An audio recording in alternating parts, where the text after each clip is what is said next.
नमस्कार मित्रांनो, लग्नाची वेळी या येणाऱ्या काही ट्विस्टमध्ये असे होणार आहे की सिंधूनेही मधूचे बोलणे ऐकलेले असते आणि मधूच्या बोलण्यावरून तिला समजलेले असते की सावी ही शकुंतलाच्या ताब्यात आहे, म्हणून ती लगेच तिकडे जाण्याचे ठरवते। तेव्हा मात्र सिंधू ही मधूला म्हणत असते की मी तुला जे प्रॉमिस केलेले आहे ते पूर्णपणे माझ्या लक्षात आहे, परंतु तू मला जे प्रॉमिस केलेले आहे ते मात्र तुला पूर्ण करावे लागेल। तेव्हा मधू म्हणते की ठीक आहे, मला फक्त राघवशी लग्न करायचे आहे आणि ठरलेल्याप्रमाणे मी सावीला तुझ्या ताब्यात नक्की देईल। तेव्हा मधूला टेन्शन येते की सावीला आता शकुंतलाच्या ताब्यातून सोडायचे कसे। जर शकुंतलाने सावीला जर काही केले तर तिने शकुंतला धमकावलेले असते की सावीच्या केसालाही धक्का लागायला नको, परंतु शकुंतलाने निर्णय घेतलेला असतो की आता निवडणुका जवळ आलेल्या आहे, त्यामुळे तिला अंगावर कोणतीही अशी जोखीम येऊन द्यायची नसते, म्हणून ती सावीचा पूर्णपणे विषय स्टॉप करायचा तिने निर्णय घेतलेला असतो। त्यानंतर सिंधूला समजलेले असते तर इकडे राघव, राजश्री, रत्नाकर हे घरामध्ये एक पूजा असते आणि ती पूजा संपन्न झाल्यानंतर सिंधू आणि राघवच्या लग्नाची सुरुवात होणार असते। तेव्हा मात्र इकडे राजश्री, रत्नाकर आणि राघव पूजेला बसलेले असतात। पूजा ही सुरू होते। मधू तर तेथे खूप मस्त तयार होऊन खुश असते। तेव्हा मात्र गोदा मावशी इकडे सिंधूकडे येतात आणि सिंधू ही आपली बॅग घेऊन सावीला तिकडे शकुंतलाच्या ताब्यातून सोडवण्यासाठी निघालेली असते। गोदा तिला विचारते की अगं तू कुठे निघालीस आणि तिकडे राघव सर तर तुझी वाट बघतात आणि पोलीस साहेब तर पूजेला बसलेले आहे, पण तू जर ऐनवेळेस पूजेला गेली नाही तर कसे होईल आणि त्यांना संशय येईल। तेव्हा मात्र सिंधूने प्लॅन केलेला असतो आणि गोदामावशी खाली येते। खाली व्यवस्थित गुरुजी ही पूजा संपन्न करत असतात आणि राजश्री विचारते की अगं गोदा सिंधू कुठे आहे, सिंधू अजून तयार झाली की नाही। तेव्हा मात्र गोदामावशी म्हणत असते की सिंधू तयारच होते, येईन असती। गोदामावशीला सुद्धा खूप टेन्शन आलेले असते। तेव्हा राजश्री गोदामावशीला विचारते की अगं सिंधूच्या कडून पूजेसाठी कोण बसणार आहे, शकवात्या येणार आहे की नाही। तेव्हा गोदामावशी म्हणतात की नाही, मग तुम्हीच ठरवा की सिंधूकडून पूजेसाठी कोण बसणार आहात। त्यानंतर इकडे सिंधू तर इकडे ज्या ठिकाणी सावीला किडनॅप करून ठेवलेले असते त्या ठिकाणी येऊन पोहोचते आणि तेथे 2 सिक्युरिटी गार्ड असतात आणि ते सावीवर लक्ष ठेवून असतात। तेव्हा सिंधू विचार करते की आता ह्या 2 माणसांना काही झाले तर या दोघांना मात्र येथून हाकलून द्यावे लागेल, म्हणून ती एक प्लॅन करते। समोर तिला एक बॉटल दिसते आणि ती बॉटल ती उचलते आणि जोरात ती त्या 2 माणसांच्या समोर फेकते। तेव्हा त्या बॉटलचा आवाज ऐकून ते माणसं तिकडेच धावतात आणि सिंधू त्याच संधीचा फायदा घेऊन आतमध्ये शिरते आणि जेव्हा आतमध्ये सिंधू शिरते तेव्हा ते 2 माणूस रस्त्याकडे कोणी आहे की नाही हे शोधण्यासाठी जातात। तेव्हा सिंधू आत येते तर तिला सावी तेथे बेशुद्ध अवस्थेत पडलेली दिसते। सावी ती अवस्था बघून सिंधूला खूप वाईट वाटते। तेव्हा इकडे पूजा संपन्न होते तर मधू खूप खुश होते आणि आता मनात म्हणते की राघव थोड्याच वेळात आता आपले लग्न सुद्धा होणार आहे। त्यानंतर गुरुजी हे राघवला म्हणतात की पूजा तर आता संपन्न झाली नवऱ्या मुलाची आणि त्याला आई वडिलांचे आशीर्वाद घेण्यासाठी सांगतात। तेव्हा राघव राजश्री आणि रत्नाकरच्या पाया पडतो आणि त्याचे आशीर्वाद घेतात। तर लगेच गुरुजी म्हणतात की चला आता नवरी मुलीला बोलवा, ती कुठे आहे। आणि तेव्हा सिंधूने पिंकीला बोलावून घेतलेले असते आणि तेवढ्यात नवरी मुलगी कुठे असे म्हटल्यानंतर लगेच गोदामावशी पिंकीला हाताला धरून घेऊन येते। पिंकी मस्त नटून थटून आलेली असते आणि डोक्यावर मात्र तिने पदर धरलेला असतो। तेव्हा जेव्हा गोदामावशी सिंधू यांचा जो काही प्लॅन असतो तो पिंकीला आठवतो, कारण हळदीच्या अंगावर सिंधू तिकडे निघालेली असते। सिंधू जेव्हा निघालेली असते तर गोदामावशी तिला अडवतात आणि अगं तुझ्या अंगाला हळद लागली आणि राजश्री आईंनी काय सांगितले हे तर तुझ्या लक्षात तर आहे ना। पण सिंधू म्हणत असते की आता फक्त माझ्यासाठी सावी महत्त्वाची आहे, तिला त्या शकुंतलाच्या तावडीतून मला वाचवणे हे महत्त्वाचे आहे। तेव्हा गोदामावशीने सांगितलेले असते की बाहेर तर पोलीसवाला पूजेला बसला, तुला केव्हा सुद्धा बोलवतील, म्हणून त्याच वेळेस सिंधू ही पिंकीला फोन करते आणि मला लगेच तुझी मदत हवी आहे असे पिंकीला म्हणते। पिंकी म्हणते की अरे बेष्टी बोल तर खरी काय।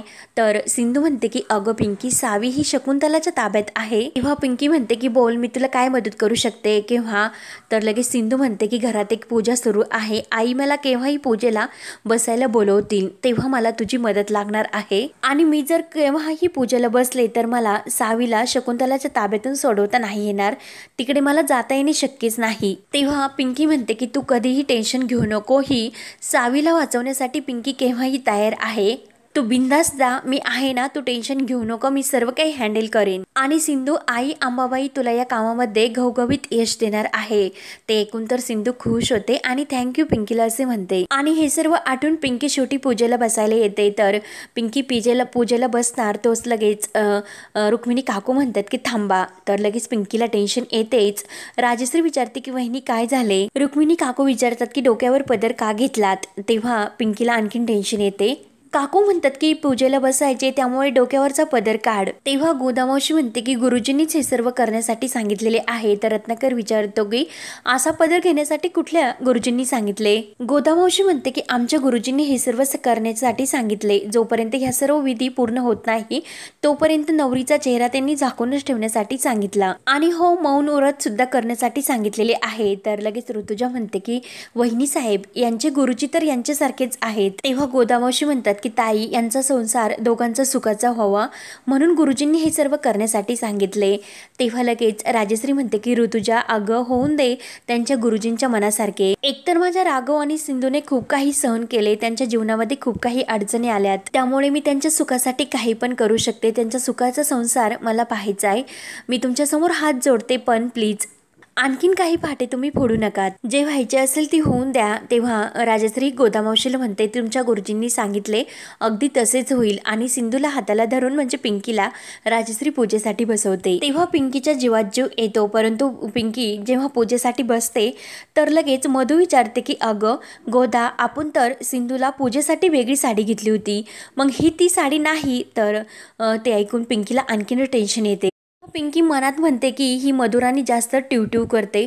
एकदा की माझी बेष्टी सावीला घेऊन आली तर मग दाखवते हिला मी पिंकीचा चांगला इंगा. तेव्हा मधू परत विचारते की गोदा, मी तुला काय विचारते की ती तू साडी का नेसवली नाहीस. तेव्हा गोदा म्हणते की मधुताई, अहो ब्लाऊजच्या फिटिंगचा थोडासा प्रॉब्लेम झाला म्हणून दुसरी साडी नेसण्यासाठी दिली. तेव्हा मधू म्हणते की मला सांगायचे मी काहीतरी केले असते.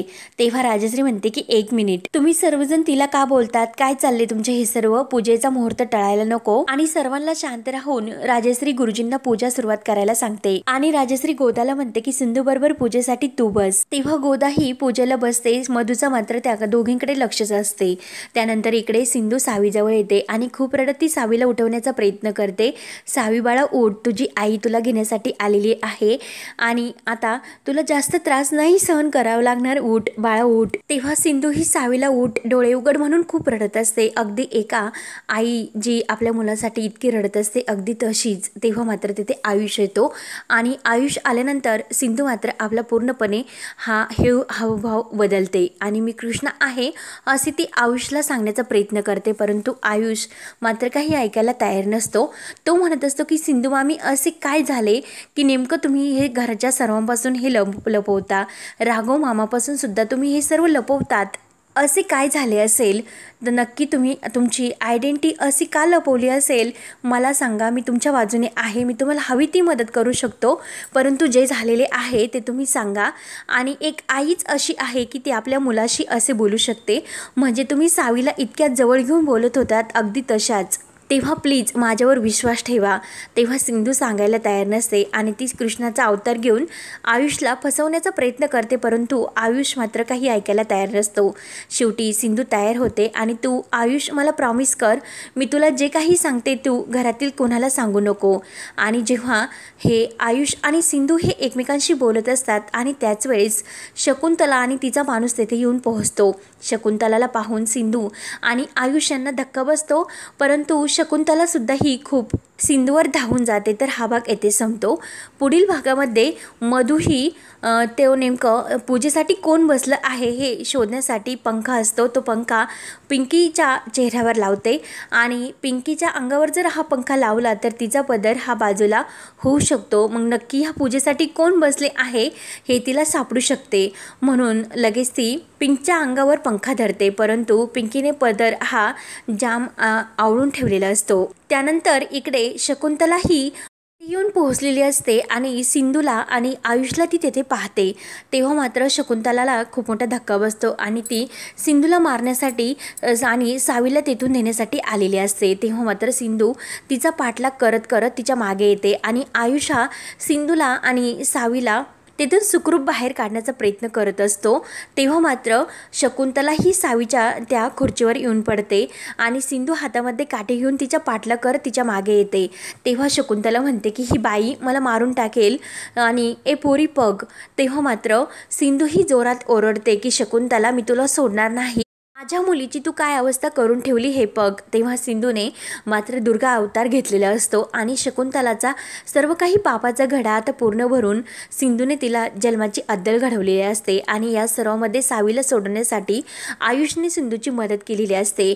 तेव्हा आता सावी ही सिंधू आणि राघवच्या लग्नाच्या वेळेस ऐनवेळेस घरी येऊन सिंधू तिला घरी घेऊन येणार असते आणि सर्व आता हे कारस्थान मधूचे आहे हे सर्व आता सर्वांसमोर येणार असते। तर आता काय काय होणार हे पाहण्यासाठी आपल्या चॅनलला नक्की सबस्क्राईब करत राहा। धन्यवाद।